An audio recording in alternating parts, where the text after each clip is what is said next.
Walking up and down these hills in search of water is a daily task for these Ethiopian women. Although she is 8 months pregnant, Liku Alemu has to make a 2-hour journey to fetch water for her household. Although the pond is small and muddy, fights for water often break out. Liku knows she must get to the pond early to get what she can. I go to fetch water together with my mother-in-law. She's old and I'm pregnant. If I let her go to fetch water alone, she won't get it because there is high competition at the pond. In my condition, I cannot carry the water jerrycans, so we go together to help each other. It is the same story further south. These women have to stick together. Crossing these fields alone is dangerous, and attacks are known to have happened here in the past. They get their water from a river which they say is heavily polluted. In Africa, it is the women and girls who bear the burden of fetching water. As a result, they miss out on opportunities for education and on production activities. We have many problems with water. In the rainy season, it's even worse. People and cattle make the water dirty upstream. The distance is far, as you can see. I come to fetch water carrying my child. We have no option but to use this water. Access to water isn't a problem unique to Ethiopia. In remote parts of Senegal, some village health huts are unable to operate for lack of water. This reflects a lack of integrated planning. Ngome Sao and her grandson are not getting the help they need. It is due to lack of water that the health hut is not operating. We need help. You see? It's closed. It's closed. When we have a pregnant woman, she cannot deliver her baby here. The facilities are available, but there is no water. At Ngome's home in a nearby village, her family is hungry. There's no lunch today. Not because of a lack of food, but because there is no water to do the cooking. This is where we keep our water. There is no water. I sent my granddaughter to Gande village early in the morning and she's not yet back. Eventually, her granddaughter reappears. The donkey-drawn cart is a welcome sight. It means she has found water. The relief is plain to see. For many children here, school is a distant memory.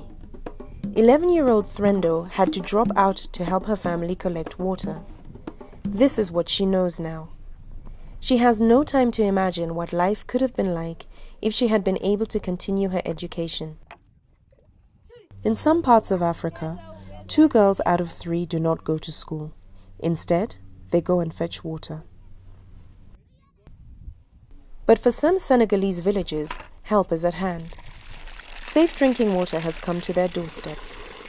Aminata Wad still can't believe the change in her life. Just a few months ago, hours of her day were taken up in endless trips to fetch water from the well. Now, with water nearby, she has time to sell her produce in the market.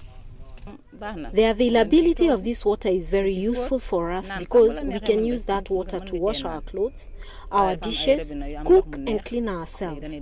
Before, we used to have problems in doing all that, but now we even have time to earn an income. This is not the only access to water for many people. In Burkina Faso, shallow wells have been dug close to the villages where women can access clean water to do their cleaning and other domestic work. Cattle herders too are benefiting from clean and easy access to water. At the village of Gande, thousands of cattle can drink from water pumped from the borehole. Amadou's herd has doubled since water was made available. He says his living conditions have improved thanks to milk and meat revenues. Before there was a well here, there was a time when we used to spend 2 nights without water. Our cows were losing weight and many died of thirst. Now you can see our cows are healthy. The provision of water in rural towns has not only enabled access to clean drinking water, but has also created livelihoods for water vendors and given a boost to struggling rural business that depend on water for their services. In Africa, open defecation is a common practice which causes many health problems.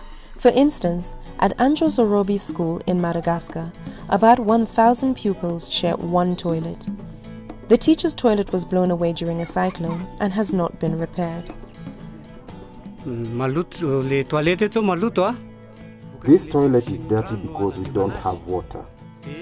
We need water to come to the school, and we also need more toilets. To improve hygiene and sanitation levels in schools and villages, there is need to build ecological sanitation toilets that are user-friendly and reduce the health risks related to sanitation and human waste. Water is essential for agriculture, an activity critical for food security. Yet in drought-afflicted areas like the Sahel region in Burkina Faso, farmers struggle to irrigate their farms in the scorching heat. These farmers have come together to produce as many vegetables as they can. But despite pooling their resources, their biggest challenge is yet to come. The dam they get their water from is drying up. Water is a serious problem for us. Since the dam was created, there is no maintenance, and when it rains, there is a lot of silt accumulation in the dam. So the volume of water is decreasing, which affects our farms. We don't have the manpower to repair it. With recurrent and extreme changes in climate, advanced planning is imperative to help people sustain their way of life and livelihoods.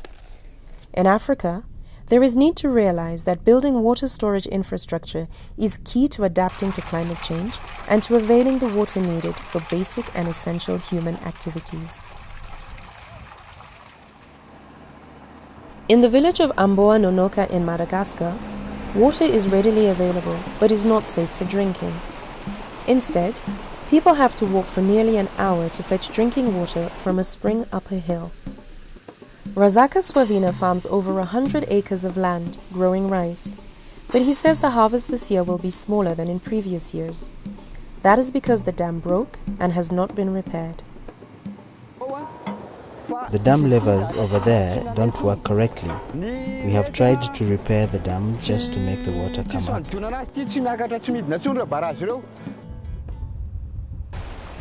Developing Africa's huge yet untapped hydropower and irrigation potential is crucial for assuring Africa's energy and food security. In some parts of Africa, water scarcity is not the main issue. More often, it is the lack of proper and effective management of water resources. There are over 80 rivers as well as lakes of transboundary watersheds. These include 38 underground aquifer basins shared by more than one country. These are immense resources waiting to be tapped into. But weather patterns are no longer predictable as a result of climate change, and both water and food security is even more challenged. In regard to integrated water resource management, we focus on access to drinking water and food security. In this respect, we need to keep in mind climate change. So we need to work together with the environmental sector to preserve the natural resources in general and to find technologies suitable to climate change like water harvesting, underground water tanks, new dams, and so on. How can we accelerate the development of the water sector, strengthen water security, and enable access to water and sanitation services in Africa? The African Development Bank, with the support of African governments and development partners, has put forward 2 complementary initiatives designed to drive change in the water sector in Africa. The Rural Water Supply and Sanitation Initiative was launched in 2003 as a response to the MDGs. Its objective is to facilitate the flow of available and potential resources to increase investment in water supply and sanitation in rural Africa in a sustainable way by 2025. Today, 31 programs are running in 23 countries. 33 million people have access to water and 21 million to sanitation. Meanwhile, the African Water Facility is an initiative of the African Ministers' Council on Water designed to champion water security through improved water resource management in Africa. The facility focuses on channeling much-needed investment into the sector by investing in the preparation of bankable projects to leverage investment. This means that for $1 invested, the facility attracts 20 more. Water is at the center of economic development, health, food, and energy security. But most importantly, water is essential for life. With the help of all partners and the participation of communities, we can transform the lives of millions of people and guarantee water to future generations. Clean water means a healthy life for us. Allô l'Afrique, allô le Burkina. Together we can change it.